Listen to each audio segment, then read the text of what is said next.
I've just hit the live button. Yeah, look, I'm trying to get... You are now live. Okay, Alderman Briscoe, are you okay? Connected now? No, I'm not. I'm just doing it via my mobile and I'm trying to get it working. Can you hear me? Yeah, I can hear you. Maybe just if you put your camera on, you should be... That's all right. We can see you. So that's... You can see me. I can't see anyone else. I see. Okay. I can see Bill. That's about it. But look, I'll try with my mobile. Okay. Alderman okay. Briscoe, I had the same problem earlier, but we can see you, so that should be fine. Okay. Well, yeah, righto. All right. And Councillor Dutta, you might need to pop your camera on as well, I think. Great. Well, welcome everybody. Welcome back to 2020 and meetings on Zoom.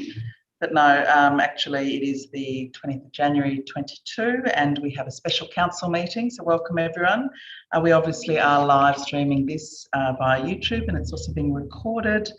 Going back to these Zoom meetings, you'll remember that if you can raise your hand via the, there's a button. This isn't so much for Alderman Briscoe because it might not be visible on your phone. You can just pop your hand up probably, but if you could put your hand using the reaction button at the bottom, which has got the raise hand function, and that way I can see who's raised their hand and there's an order created, so that makes it easier. So we have an apology from Councillor Sherlock, and I think that's all the apologies we have at this stage. We only have Councillor Ewan is absent at the moment. I don't know whether they're an apology. So I'd also like to welcome, although I can't see them on the list of people present, so I might wait until they're present and then I'll welcome somebody who started here recently. I'd like to start with an acknowledgement to country, just in recognition of the deep history and culture of the place we're meeting. Acknowledge the traditional owners of the city, the land upon which the city of Hobart was built, and acknowledge the determination and resilience of the Palawa people of Tasmania. And recognise Aboriginal cultural practice and pay my respects to the elders past and present. So to start with indications of pecuniary or conflicts of interest, is there anyone who'd like to declare a particular interest in any items on the agenda, or the one item on the agenda? Okay, there being none, I will move now to the special report of the Chief Executive Officer and hand over to Kelly Grigsby, Chief Executive Officer, to introduce her report. Thank you, Lord Mayor, and thank you, elected members, for making yourselves available at reasonably short notice for tonight's special meeting. The purpose of tonight's meeting is to provide an update to you on the activities that Council has been engaging with in terms of our COVID response, and particularly the business support and support to the broader community that we have embarked on now for some months, and it was considered timely to provide a report given what's occurred in Hobart and Tasmania more broadly over the course of the last few weeks post the borders opening on the 15th of December. The report outlined for you tonight really gives you a bit of a précis of the key initiatives that have been implemented to date. It's important to note that given the changing circumstances that are occurring, in real time at the moment, that we are agile in the way that we're responding to scale up initiatives to support business and community more broadly at this time. There were a range of initiatives that Council supported in the first tranche of its business support earlier last year, and that was really as a result of the borders being closed. Since then, we've done a lot of engagement with the business community more broadly, just about, what some of the opportunities are to better support the business and broader community going forward as we deal with the number of COVID cases rising in the state and more specifically in Hobart. So there's a range of initiatives outlined in this report. It's fair to say that we've worked really closely with federal government counterparts and also the state government to ensure that the work that council's doing really does value add to that. We're not replicating anything that any other level of government's doing, but rather trying to pivot and scale up interventions around supporting the economy at a time when the city needs it the most. You'll see there's a focus on the sorts of fee waivers that we've done around outdoor dining. We've also got some community support arrangements that we're proposing. There's also a focus on the retail sector and how we encourage people back into the CBD and our other activity centres across the city. But it's fair to say, Lord Mayor, that there does need to be some flexibility around how we implement this program over time, and it's my intention to come back to council with regular reports in terms of what we're implementing. There's also a recommendation there, Lord Mayor, about how we might provide some additional grant support to the business community, but also to the arts and creative and events industry that have been really hard hit by COVID and certainly the cancellation of events we're seeing. So we'd like to be able to be agile in our response to COVID-19. As many of you are aware, prior to Christmas, when the borders did open on the 15th of December, we have assembled a team. We've repurposed a range of staff to focus very specifically and full time on council's COVID response so that we can operate a fully effective business concierge, support businesses to apply for grants at a state and federal level, and also make sure that we've got a provision of grant funding that is designed to meet the gaps, where we've got businesses who may not be eligible for state or federal grants to be able to provide that support.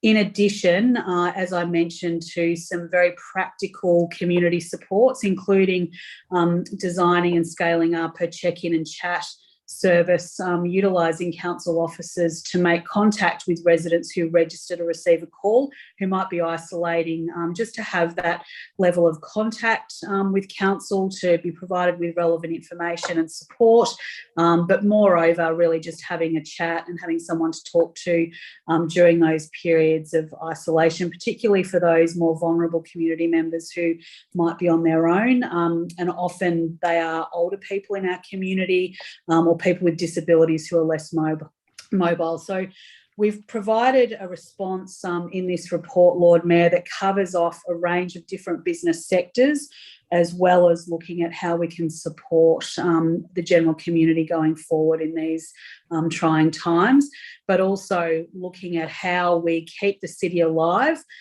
We've certainly got our staff operating in and around the city.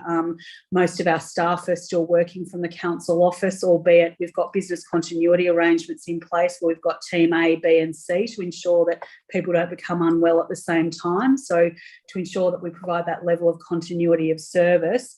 And I know business is sort of dealing with the same sorts of challenges at the moment. So we're really wanting to scale up initiatives that have the best impact and restore confidence in people being able to still engage in activities within the city, but doing that in a social distanced way, in a way that makes them as COVID safe as possible.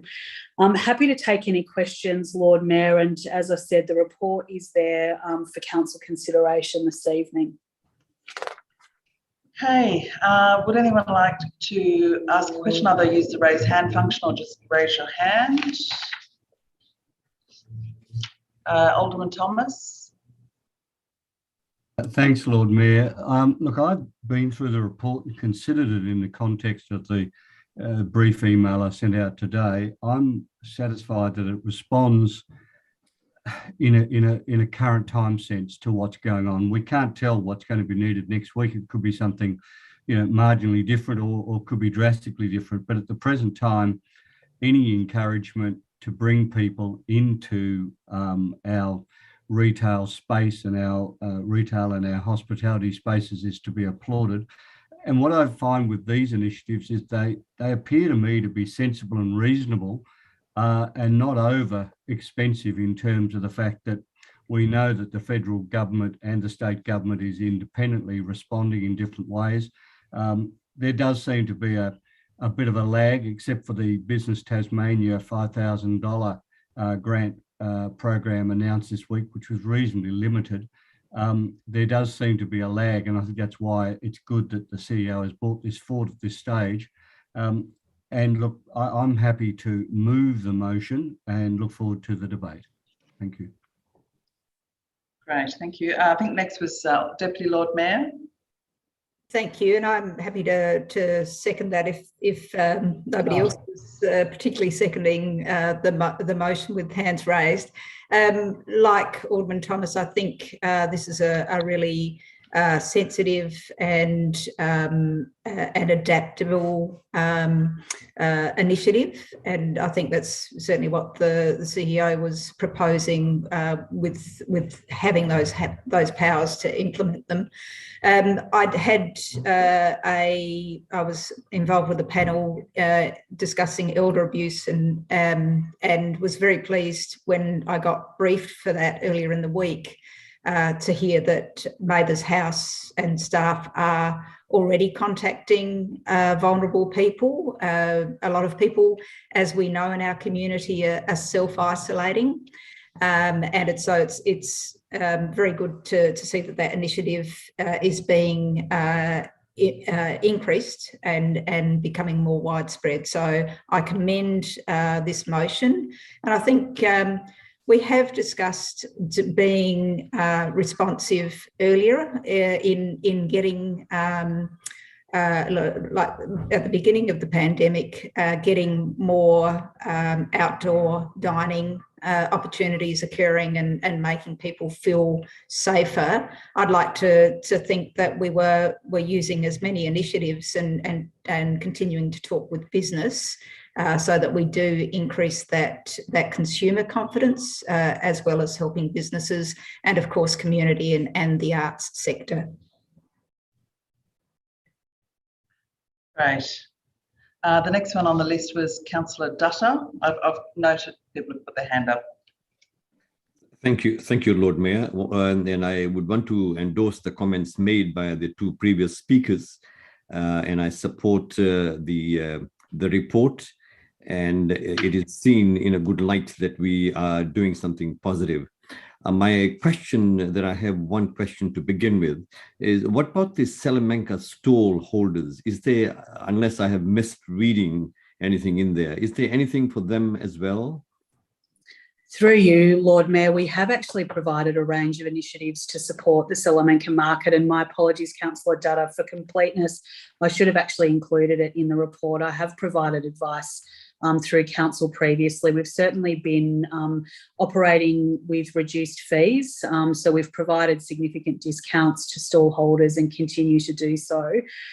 We've also, as you've seen in previous reports and in this one, provided financial assistance to the ferry service, and that was largely to really support the CBD retail precinct and certainly the Salamanca market. And you'll see from those numbers of the uptake in the ferry, it's been very popular, not only as a commuter ferry during the week, but certainly to get visitors into Salamanca. And I think we've seen the numbers really increase, certainly since the borders opened. Salamanca has been a much more lively, vibrant place like it once was prior to, the border closures. So we've certainly provided a range of initiatives, as well as providing, the Boxing Day market for Salamanca as well, where we really had to work hard to get, staff and volunteers. You'll recall we had to do a call out for extra volunteers, and I know some of you assisted in that effort when we ran that market on Boxing Day. So I'm really confident, Councillor Dutta, through you, Lord Mayor, that we have provided and will continue to support to the Salamanca market. And like with every sort of business sort of area, we are really trying to touch base regularly to get a sense of what would make a difference and, scale our approach and pivot accordingly. So we'll continue to engage with the Market Association as well, Councillor Dutta, as we go forward. Thank you, Lord Mayor. So next on the list was Alderman Barakis. Thank you, Lord Mayor. Look, I'll agree with everything that's been said so far. I think this is it's a good set of common sense initiatives to keep helping, and I think particularly to keep helping the sectors that are getting hit hardest by the current outbreak, being retail and hospitality. As well, I think, as Alderman Thomas said, tomorrow could be completely different to today, and what's needed and what the rules are could change overnight. So I think it's right that the CEO has been empowered to respond to this as needed with all these measures. And I'll echo what the Deputy Lord Mayor said about the check-in and chat. I think it's a terrific service. I know a lot of people. I got COVID myself earlier this year, and I know a few people as well that got it. And many people have family members and friends that can support them and can talk to them and drop off supplies and resources, but not everybody has that, and for some people it can be an isolating time, so especially people that are already vulnerable. So if this is something that we can do to ensure those people have someone to talk to or have some sort of assistance and support, I think that's a great thing. I do have one question, endorsing everything that's on here, and it may have been said and I might have missed it. Is there a reason why we're having this as a special? Well, what is the reason we're having this as a special and not doing this when the next council meeting comes up? Through you, Lord Mayor, Alderman Barakis, it was really a matter of timing, and I just felt, and certainly through discussions with Lord Mayor, that there were some things that we needed to scale up that did actually require a budget allocation. So, for instance, the Passport to Hobart, will be quite an important initiative that needed a budget allocation.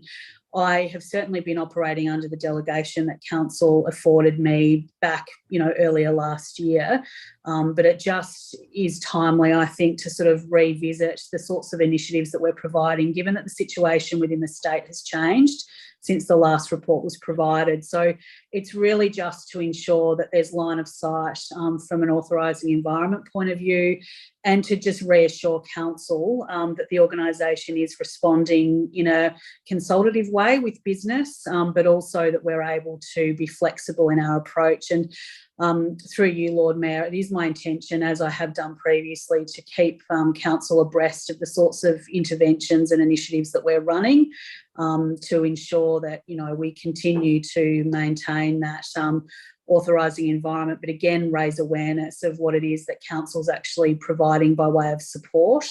You'll note there also, Alderman Barakis, that there is in the body of the report, it does talk about sort of how we might repurpose grants. So just this week, we've had our grants officer advise that there is an extra 50,000 that we've identified from organisations that aren't able to take up their grants due to COVID restrictions. So the part of this report is to provide line of sight to council on that, so that we can actually repurpose those grants to areas where they're most needed in terms of supporting events that may not have occurred, or additional equipment for events that might be required to pop up events outside, and so on and so forth. So that's really why it needed to be a special meeting rather than waiting for our regular council meeting, just because of how quickly this situation is changing. And Alderman Barakis, through you, Lord Mayor, the ability for council to provide support in a really timely way. Yeah, no, thank you for that. And you did mention it does lead me to another question, and I might be saying something that is obvious, but you were talking about consulting with businesses. So I imagine that all of these has been, the scaling this up and selecting which programs have worked that we want to scale up has been done with ongoing discussions with the business community. That's correct, Lord Mayor, through you, Alderman Barakis, and that's through a range of mechanisms, and we continue to do so. So as we start to roll out some of these programs, like the Hello Hobart marketing campaign, might focus, on very much an eat out sort of campaign. Like there'll be some finessing that we'll need to do in partnership with the business community. Similarly, as it relates to outdoor dining, working with those key businesses to understand, the sorts of hours of operation, when they need access, to different spaces, that's going to make the biggest biggest difference to building confidence, but also to meet some of those business imperatives as well. So it's not just something we've done and won't do again. It's very much part of the implementation of this program, is that regular day-to-day engagement with businesses. And I'd encourage any of you who have got people raising queries with you, please let them know that the business concierge really is the point of contact, and that's how we're collecting all of our information to really inform our COVID-19 response. Excellent. Thank you for that. Thank you, Lord Mayor. I'm just checking, Lord Mayor, whether you can hear me and see me and whether I'm on the list of speakers. Yes, you are. Yes, you Thank are, you. Alderman Briscoe. But first, there's Alderman Sexton. Thank you, Lord Mayor. I think everybody received a copy of my email just asking about the funding. Normally with these sorts of proposals, we actually have a financial implication and a reference to the line in the budget and et cetera, et cetera.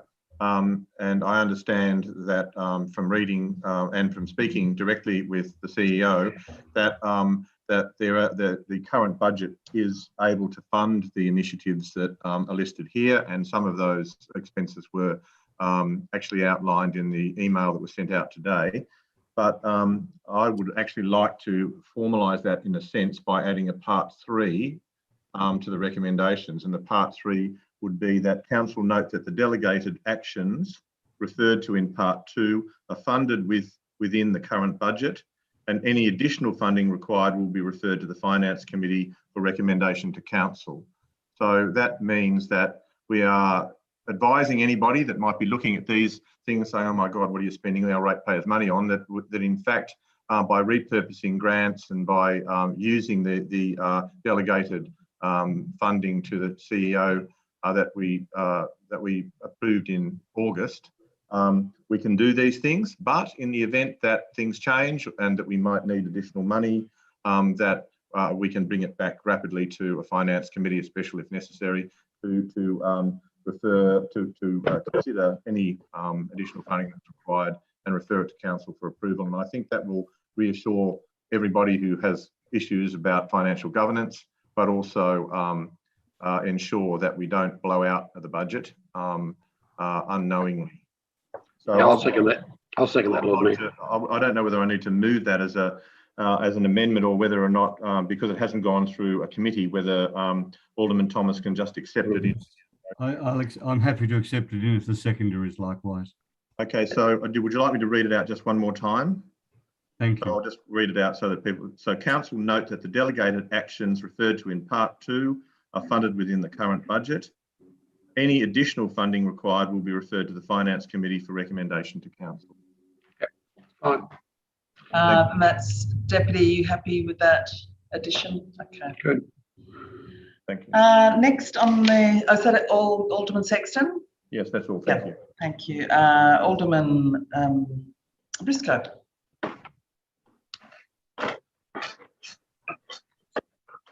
Can you hear me, Lord Mayor? Yes. Thank you for that. Sorry about the devices. I've went through 3 devices before I could find it working on my phone. Anyway, we'll sort that out before the next meeting. Look, I like to add my congratulations to the officers in treating this issue as very serious. As any of us have been around town for the last few days, realise it's almost a ghost town. Even today, which you'd think would be a very busy day because it's a week before school or the school start. In a week or so time, it would be very busy normally. I congratulate you on CEO on the initiatives. I am just slightly worried that we're concentrating always on food businesses and dining businesses when there are a lot more businesses in the city, and hopefully some of your catch-all clauses in the motion will capture other businesses, because there's a serious accommodation businesses in town and service businesses. I notice you use the word service somewhere there. And I suppose, and one initiative that isn't in there, which could be picked up by your clause there, talking about parking incentives, that because the town is empty, we could probably give some free parking in the CBD, in on-street parking. It is controlled by time limits, I just what perhaps I could have a comment from the CEO about that, and I've got another couple of comments too in a moment. Through you, Lord Mayor, Alderman Briscoe, there's no reason why we can't look at that. I think my advice to council, however, would be that it needs to be part of a broader program. So, for instance, where we've provided free parking or reduced parking, it's actually been as part of a, super Saturday, shopping program or something like that. So I think we just need to be purposeful in terms of where we do actually provide those sorts of incentives, and that's why I'm asking for sort of that broader delegation in order to be able to start to design some of these incentives, and we obviously need to do that with the retail sector. We need to do that with key business associations to make sure that we're actually spending money and providing incentives in the right places that's going to have the biggest economic impact and be most helpful at this time. So I understand that parking is certainly a lever, but we need to pull that in the context of a broader marketing incentives program to get people in and moving around the city. Yes, thank you for that. Look, in this present COVID crisis, and hopefully we're in the next few weeks we'll be over the peak, I still think that we should have incentives, particularly for hospital visitors and hospital people, workers, to have the free parking. However, I'll leave it with you. There is there's a catch-all phrase there in part 4. I suppose the second comment, and I have talked to a couple of officers today about this. We are a significant employer ourselves, and perhaps are we factoring that in allowing people to work from home in the idea that we're a significant provider of people in the CBD? Absolutely, Lord Mayor. Through to you, Alderman Jeff Briscoe. In fact, it's in part of our COVID response. And if you recall previous reports that I've written to council, I've actually talked about our role as a leader within the CBD to ensure that we maintain a really significant presence. From a practical workforce planning point of view, though, we have moved, as I said earlier, to a business continuity plan, which essentially means that so ELT, for instance, we aren't all meeting in the same room at the same time. So we are still absolutely working from the office, but we're working in a hybrid way at the moment where we have a roster system with all of our teams to ensure that, if and when we get COVID, we don't all get it at the same time, so that we can still provide those essential services to the community and provide, that continuity that people would expect. So I understand that that's probably the case in most other organisations at the moment, certainly large employers like ours, and that's to ensure that we've got an ongoing presence within the CBD. So in no way is COVID going to be, shifting our sort of workplace to be at home. It's not the same as what's happened in other parts of the country. Our situation with COVID's been much different here. And we are at a point where we need to start accepting that this is going to be an endemic, which means that we expect, because of the mandation of the vaccine policy, we've got a very high number of staff and now community members, of course, who are vaccinated. So from a WorkSafe point of view, we are providing every possible safety measure to ensure the safety of the workforce, which means that they absolutely can still come into the workplace, into the offices, and that's how we'll continue to roll out our response to COVID, Alderman Briscoe, rather. Oh, thank you. Lord Mayor. Getting the same habit as the Lord Mayor calling me different names. But anyway, thank you for that. Well, my point, which I think you've covered, is that we're a significant employer of the town. And if we have too many people at home, they're not in the city doing their normal business. So apart from their working, yes, yeah. And I was wondering whether you don't have to answer this, but presumably you're having discussions with the departments that are centred in the city too for the same reason.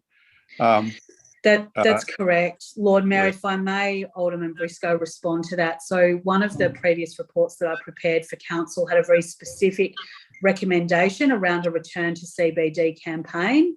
And that's certainly something that I tested with the business community prior to the borders opening. There were some views expressed in a very large business gathering at that point that we needed to just be careful about the timing of that sort of initiative. And it was at the time where they were struggling to get workforce coverage in some key areas. So we'll absolutely be running a campaign around that, and that is focused on those large employers within the CBD who have had staff working from home, that once this wave passes, we'll be actively encouraging to come back and work from offices within the CBD. Thank you. And the final point, thank you for that, CEO. The final point that I'd like to make is I know I've had discussions with you about the idea that we shouldn't overly emphasise any particular business, like a particular cafe, because there are 200 odd, or probably more, cafes and coffee places in town. And if we could just try and keep it general, and I think you've agreed with me in a certain extent about that. So I just would like to make that comment public, that we shouldn't be pushing particular businesses, but more generic, whether we show in our campaigns particular cafes or particular dining things, that's fine, or particular businesses, but to actually push them free advertising, I don't think that's right, because it puts all businesses offside in a way. But getting people back in the CBD by generically pushing that these are the initiatives Hobart City Council are doing, I think is a way to approach it. And that's in your and all of your strategies there indicate that to me as well. Thank you. Alderman Zuko. Yes, thank you, Lord Mayor. The first thing I'd like to say is I want to commend the CEO for calling a special meeting, because at the end of the day, there's 12 elected members in the City of Hobart, and I think it's very, very important that we're all participating and ensuring that we can provide input like is happening right now, and maybe some of the input that will assist the CEO to go forward and deliver the programs. And I'm happy, in particular during this COVID year, that if we need to have far more urgent special meetings, in particular, that helps our business community and our residents and our ratepayers, I think we should all accept that, and hopefully that if there is another urgent matter in regards to this unfortunate situation, that the CEO calls another special meeting, and I again commend the CEO. But I'd like to sort of add a little bit to it, because I come from a marketing background and also the hospitality industry, and I concur for what Alderman Briscoe is saying. I do note in the report is to offer incentives for the retail promotion. I think we need to offer incentives right across the board, from whether it's retail, the arts, and hospitality. My viewpoints have always been in trying to generate, let's go out on a positive. And to my point of view, I've mentioned this to a couple of people, and I've actually spoken to the Hospitality Association. I've spoken to a number of business people over the past few days. I've emailed a few, and they've all responded with all a different range of things that they'd like to see. One in particular is about promotion. Let's get out a positive message. Let's go out there with a real positive. And to me, what we need to be doing is things like, let's get out. So let's get people out. Let's just get out. Let's get out and shop. Let's get out and dine out. Let's just get out. Because I want to say on a personal level, Lord Mayor, I haven't changed my viewpoint since the borders have opened. I've been to Melbourne twice. I've been to Brisbane once. I'm going to Brisbane next week, and I'm going to Melbourne the week after. And I'm dining out, and I'm going out, and I'm going to the clubs and dining out, and hopefully I'll dine out straight after here. So, Lord Mayor, I'm not going to move any amendments, but I just want to put forward to the elected members and also the CEO and staff maybe to consider a serious marketing campaign with a catch. And to me, You know, if I was going out to market the city, I'd be looking at saying, how can we get people to come into the city?